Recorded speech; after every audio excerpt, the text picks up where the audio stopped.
주님의 사랑에 언제나 감사하며 살아가기 소원합니다.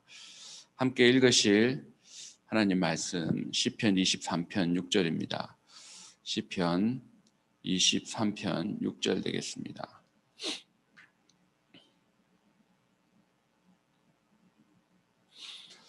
봉독해 올립니다. 내 평생의 선합심과 인자하심이 반드시 나를 따르리니 내가 여호와의 집에 영원히 살리로다.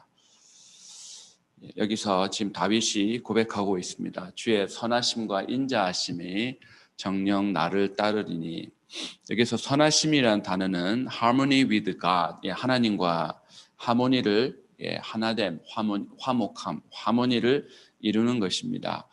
그리고 인자하심은 잘 아는 것 같이 히브리 단어의 헤세드라는 단어입니다. 헤세드라는 단어가 어찌 보면 구약 성경의, 신약 성경에 아가페 사랑과 아가페와 같은 뜻을 가지고 있습니다. 하나님의 인자하심, 하나님의 사랑. 하나님의 마음에 만약에 어떤 딱 하나가 있다 그러면 무엇이 있겠습니까? 하나님의 인자하심이겠죠. 그 하나님의 아가페 사랑이겠죠. 우리를 향하신 그 하나님의 그 마음, 그리고 정말 그 하나님과 하모니를 이루는 그 마음이 반드시 나를 따른다고 이렇게 했습니다. 정녕 나를 따르니, 그것이 뭔가 그 사람처럼 사람이 어떤 다른 사람을 쫓아갈 때, 영어로 뭐 이렇게 그 도주 차량이 도망가면 경찰이 이렇게 따라갑니다. 체이스합니다. 그래서 하나님의 인자하심과 선하심이 자기를 chased, 그냥 자기를 따라온다는 것은 계속해서 자기를 쫓아왔다. pursued, 영어로는 pursued 혹은 chase라는 그런 뜻을 가지고 있습니다. 하나님이 우리들과 하모니를 이루기 위해서 내가 하나님을 쫓아가는 것이 아니라 하나님이 우리를 계속해서 이렇게 쫓아다닌다라는 것입니다. 당신의 마음에 어찌 보면 그 헤세드 인자하심, 그것을 가지고 우리를 하나님이 찾아오셨습니다. 찾아다니십니다. 형사가 범인을 잡으러 갈 때 얼마나 최선을 다하겠습니까? 얘를 지금 꼭 잡아야 되는데 반드시 잡아야 됩니다. 그런데 그것과는 비교할 수 없을 정도로 우리 하나님께서 당신의 선하심과 인자하심으로 우리를 계속 쫓아다니십니다. 얼마나 감사합니까? 하나님 나를 잡아보시라고 애걸을 할 필요가 없습니다. 그런데 이런 사실을 다윗이 깨달았습니다. 이것이 은혜가 아니겠습니까? 이것이 뭐가 진정한 은혜냐? 내가 뭐 축복을 받아서 뭔가 많이 되고 잘 되고 형통함이 있고, 그것도 물론 좋은 것이지만 그것만 눈에 보이고 하나님의 선하심과 인자하심이 나를 따라오는 것을 보지 못한다면, 아무리 물질 세계에 뭔가 다른 사람들이 부러워하는 것을 가졌다 해도 그것은 사실은 진정한 복이 될 수가 없는 것이죠. 다윗이 이 하나님의 선하심과 인자하심이 여전히 나를 따라오는구나, 어느 지경까지 자기를 따라오는가, 그는 사망의 음침한 골짜기를 다닐지라도 그 하나님의 선하심과 인자하심이 정녕 나를 따르리니 라고 고백을 하고 있습니다. 자기 인생의 가장 밑바닥을 지나갈 때, 내가 가진 것 욥처럼 모든 것을 다 잃어버렸을 때, 정말 그 잃어버렸을 때 그 당시에도 하나님의 선하심과 인자하심이 나를 붙잡고 계시고 나를 여전히 쫓아오고 계시고, 그분이 나를 그 하나님 선하심과 인자하심으로 항상 나와 동행하신다면, 어찌 보면 모든 걸 다 잃어버린 상황이라 할지라도 그 크신 하나님의 사랑을 경험하게 된 것이 진정한 복이라는 사실입니다. 욥이 바로 그것을 깨닫지 않았습니까? 자기 인생에 정말 어려운 시기를 지나갈 때, 사망의 음침한 골짜기를 지나갈 때 우리는 무엇이 우리를 따라온다고 생각합니까? 바로 뭐 두려움이겠죠. 야, 이제 내가 곧 죽을 것 같구나. 사망의 음침한 골짜기, 이제 곧 죽겠구나. 사망이 자기를 쫓아오는 것이 아닙니다.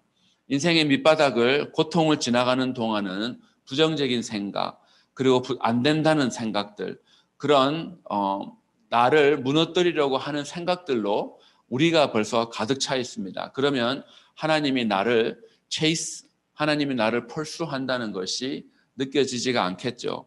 내가 어쩌자고 지금 이 지경까지 이르게 되었는 거기에 포커스를 하니까 하나님이 여전히 우리를 선하심과 인자하심으로 대한다는 것을 알지 못하는 상황을 지나갑니다. 그러나 다윗은 그게 아니었습니다.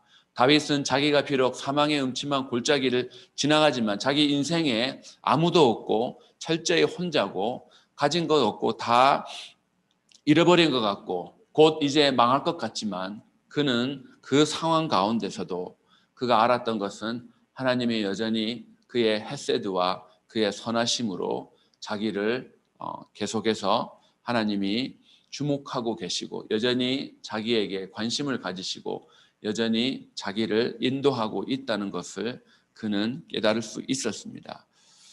우리의 대적은 우리를 사망의 음침한 골짜기까지 끌고 가기도 합니다. 요셉이 형들에 의해서 그 구렁텅이에 빠졌습니다. 그 골짜기에서 발부둥을 쳤습니다. 그러나 그의 인생 가운데 그는 어떤 상황 가운데서도 여호와 하나님이 그와 함께 하심으로 그것을 알았습니다.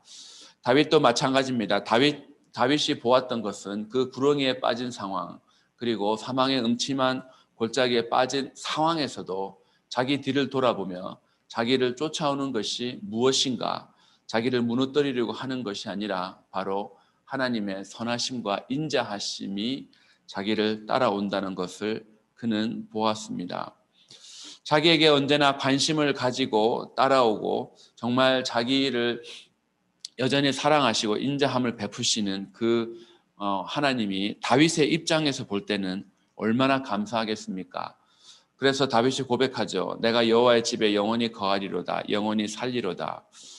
영원히 산다의 이 영원이라는 이 히브리어 단어는 영혼을 뜻하기도 하지만 a length, 그냥 길이 어떤 시간이나 뭐 어떤 물건들의 길이를 뜻합니다. 그리고 산다는 말은 days, 그냥 단순히 날들입니다. 그러면 둘이 합치면 a length of days, 그냥 날들의 길입니다. 날들의 길이, 날들의 길이, 누구의 날들의 길이겠습니까? 바로 자신의 날의 길이죠.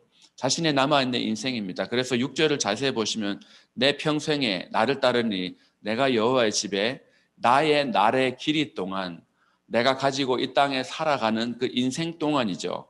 그래서 영원이란 말은 이렇게 죽어서도 하나님의 집에 거한다는 그런 뜻보다는 내가 살아있는 동안 내가 이 땅에 호흡하는 동안 그 날들 동안이라고 사실 번역을 해도 전혀 이상하지가 않습니다. 원어의 뜻에 벗어나지가 않습니다.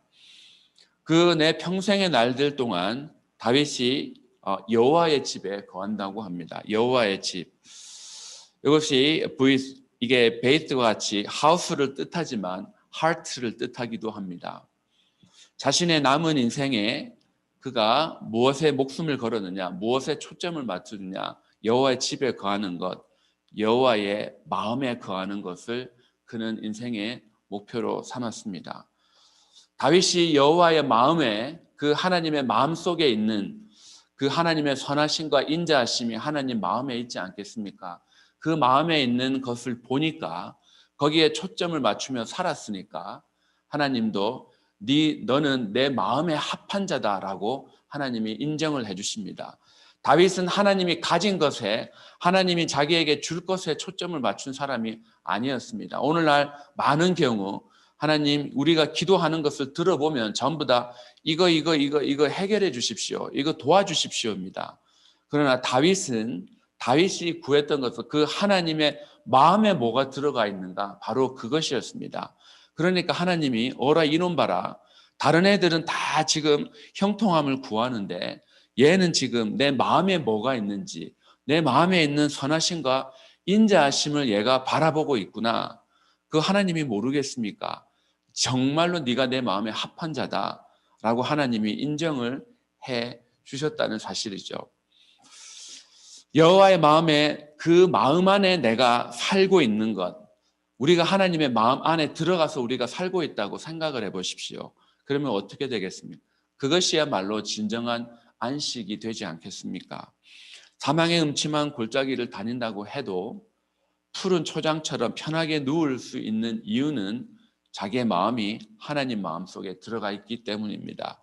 그것이 그 어떤 상황에서도 뭐 늑대나 이리가 와서 그 양을 잡아먹는다고 해도, 그러나 자기는 하나님의 마음속에 들어가 있기 때문에 어떠한 상황 가운데서도 그는 안식을 할 수 있을 거라고 지금 고백을 하고 있습니다. 이런 안식은 단순히 그가 성전이라는 여호와의 집, 여호와의 집에 거한다는, 사실은 다윗은 성전을 건축을 하지 않았습니다. 그래서 다윗이 말하는 이 여호와의 집은 성전이 될 수가 없죠. 정말 이 성전이라는 건물 안에 경험할 수도 있겠지만 우리 시대에는, 그러나 이 내가 사망의 음침한 골짜기를 지나가는 동안은 그것은 성전이 아닙니다.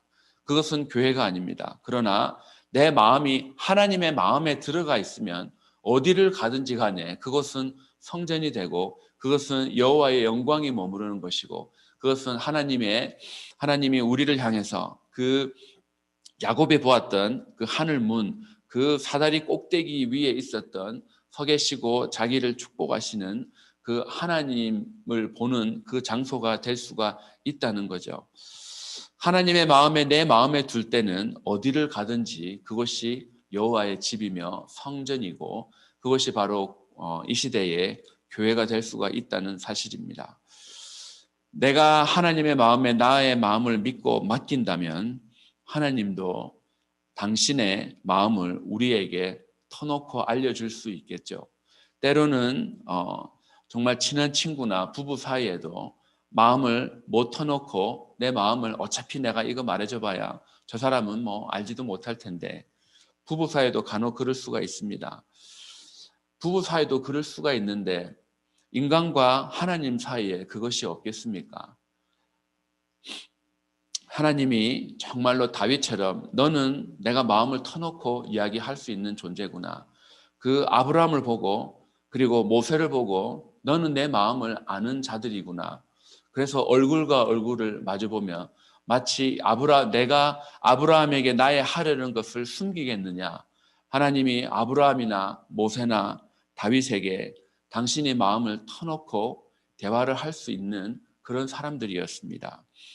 그 하나님이 당신의 마음속에 숨겨놓고 있는 것에 관심을 가지고 저희들이 살아간다면 저희들도 하나님의 마음에 하나님으로부터 정말 인정함을 받고 살아갈 수 있는 그 주인공이 될 수 있지 않겠습니까?